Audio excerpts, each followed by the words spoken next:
Inilah bagian dari Asia Tenggara. Dan inilah peta yang menunjukkan hilangnya tanah produktif pada masa depan. Dalam waktu sekitar 50 tahun, sebagian besar daerah ini akan mengalami kebanjiran dahsyat. Daerah dataran rendah pesisir pantai yang luas di Kalimantan menjadi tidak berguna.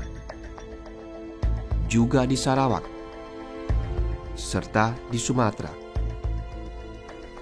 Ini bukan terjadi oleh karena gempa bumi atau tsunami.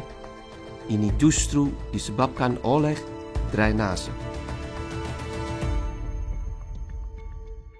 Bentang alam Asia Tenggara terdiri dari pegunungan, hutan rimba tropis, dataran rendah, rawa gambut, dan perkebunan.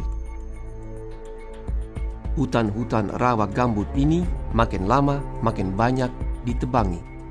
Hutan-hutan rawa gambut ini diganti oleh perkebunan, peluk kayu, dan terutama kelapa sawit.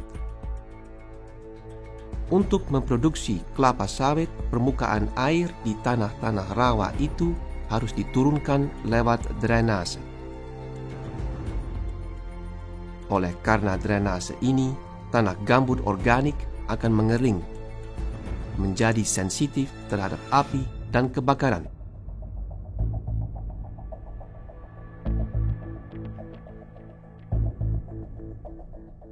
Untuk mendirikan perkebunan, kanal drainase digali untuk mengeluarkan airnya. Kalau airnya dikeluarkan, bahan organik yang didrainase akan dipecah dan dibuang sebagai karbon dioksida CO2 ke udara. Ini menyumbang pada perubahan iklim. Kehilangan air dan tanah karbon menyebabkan penyurutan dari 3 sampai 5 cm per tahun bagi tanah gambut itu. Inilah membuat bentang alam tambah sensitif terhadap banjir selama musim hujan.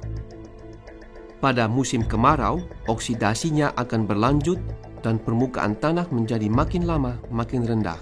Ini menghasilkan kebanjiran yang berkali-kali dan panjang sesudah hujan. Setelah 30 sampai 50 tahun, bentang alam akan begitu banyak turun sampai drainase tidak dapat dilakukan sama sekali. Dan seluruh daerah akan kebanjiran.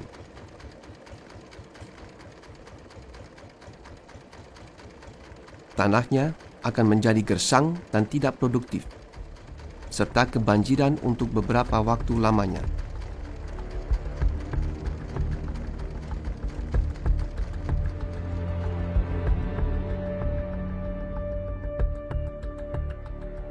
Dalam setengah abad, Sarawak akan kehilangan tanah produktifnya sepanjang 400 km pesisir pantai. Air laut akan masuk paksa dan tanah gambutnya akan kebanjiran sampai masuk 50 km di daratan.